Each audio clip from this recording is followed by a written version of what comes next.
within the tall bearded, there are lots of different classifications. And hybridizers are looking at these what's called novelty irises. They don't meet, they meet the standards of the height for the tall bearded, but for some reason, or other, they have a novelty situation to them. One is called the flatty. And if you look at this one, you see all of the petals are flat. And except for this one standard that comes up. And normally they have 6 petals on them. This is the normal way it should look, but this has become a flatty on top. Another one is called Space Age, and if I can find it. This is called a Space Age iris. Why they named it Space Age, I don't know, except that it started during the time when the Space Age came about. In Space Age, instead of the beard being down on the petal, on the fall, it will have a hook, or a horn, or a flounce. But sometimes, we'll pass that around. You can take a look at that one. But it's still called the novelty iris. I had one with the flounce on it.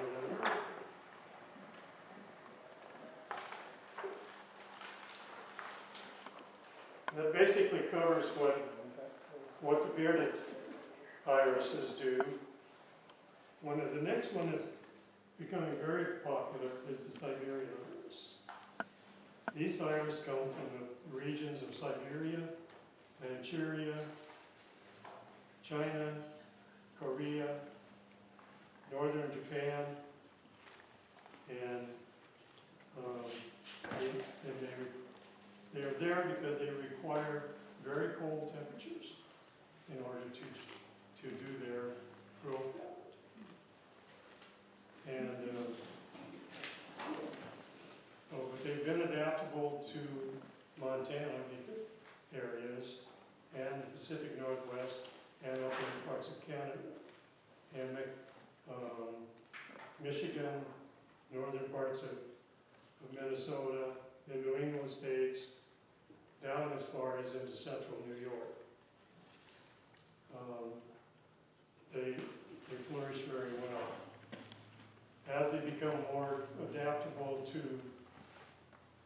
the temperatures of southern Montana, the southern eastern coast, they will become more adaptable for growing in that areas.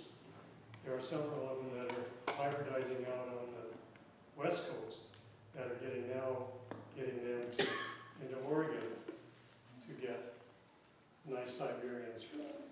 We went to a Siberian convention in Portland, and right along the Columbia River, up in Washougal, was one of the gardens we went to, and they had Siberians that were this tall. Gorgeous plants. This is the Siberian iris. This is the white one, called Gull's Wing.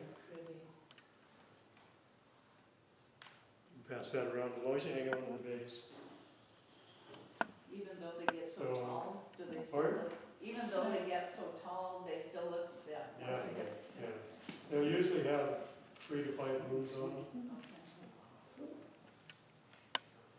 And Swede, when they get as tall as they do, how do they keep them? When they get as tall as they do, the Siberian iris, what keeps them from falling over? themselves. Just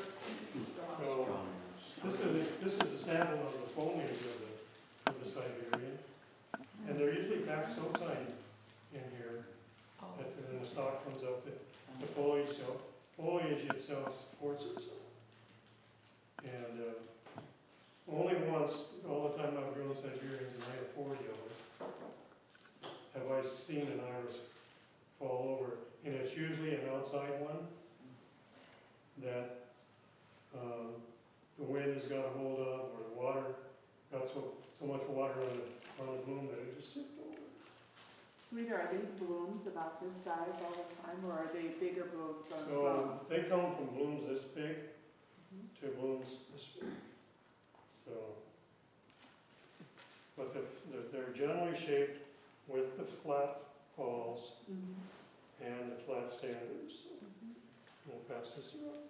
One of the things that's really neat about the Siberians, and why I like them, is that they're a great landscape plant. With your bearded iris, once they're done blooming, they're just out there. And the tips of them die back, and they start looking pretty ugly. Where the Siberian iris, it just glows and glows and glows, and grows and grows and grows. And with the bearded iris, usually every 3 to 5 years, you have to dig that plant. Because it gets so big and so crowded in there that pretty soon your production goes down. With the Siberian iris, it's 7 to 10 years before that happens. And a way to alleviate the growth when it gets crowded is just to cut a pie shape on each side of the circle, and then just let it grow back in. So you don't have to worry about digging. Just move the pie and plant it some other place, or find a friend to give it to. So,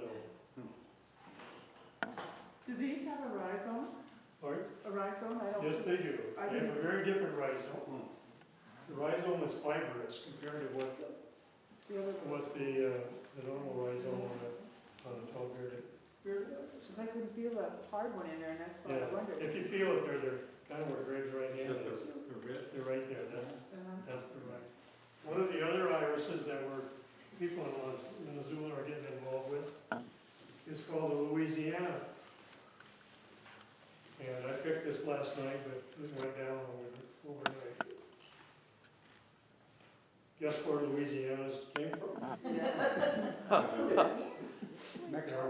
They're a bog iris. And so you need to keep the ground very wet. But they're becoming more adaptable. This one came from our port garden.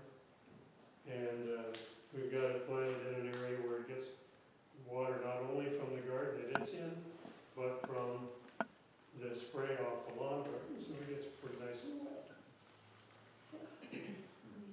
And this one's called Dorothea K. Williamson. It was hybridized in the 1930s.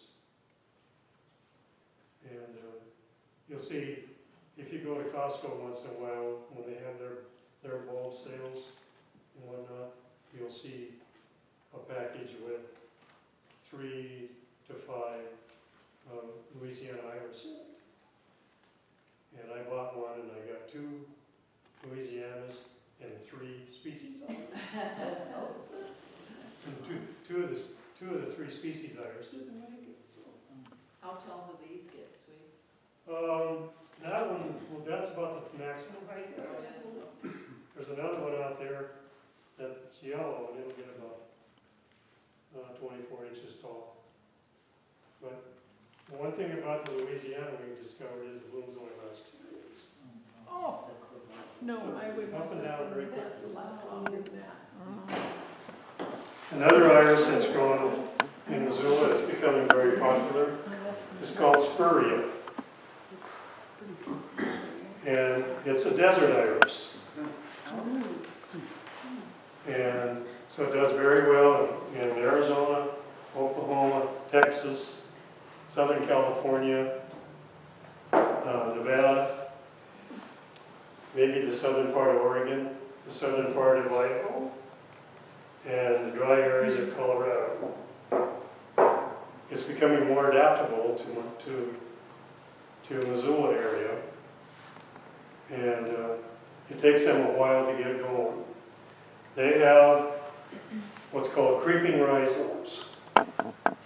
You might plant it this year with 1 rhizome, and before it blooms, you may have a clump this big, and a rhizome about that long, with little rhizomes sticking off. In one season, you're saying? Hmm? In one season, are you saying? From one rhizome. Yeah. But I mean, But in just 1 one year or season, just- 1 year? No, Oh, it'll take several years. okay. But it won't bloom until it gets that. Hmm? But it won't bloom until you have that many? No, sometimes it blooms, but the ones we had at the fort took 3 years to get a bloom on. And we only had one bloom. Out of 9 plants, we only had one bloom. This year, we've got 3 in bloom, of which this one came off. This one here came off of, which has 30 blooms on it. This one came from the grower out on Mullen Road. You know, the plant, this probably has 60 blooms on it. Huge clump, like this, and standing this tall. Right next to it's another one, and another one. And the one that's next to it is copper colored, and the next one to it is kind of a yellow, wasn't it, Ian? So, but, Don't they have to be divided when they get that big? Pardon? They don't have to be divided no, ever? probably not. 'Cause they don't get a hollow center in them like the Siberians. Sometimes one of their defects is that they get a hollow center. But these, I've never seen a hollow center in those. They just have a problem of creeping. And we've got one out there right now that's going right alongside the border between the lawn and the garden. It's just going right alongside it because it likes where it's at. But it won't grow out into the garden. So iris are pretty very adaptable. I brought this one along, even though it's kind of spent. Let's show you how many blooms one stalk can get. There's still one more to come right there. So. Irises are very adaptable.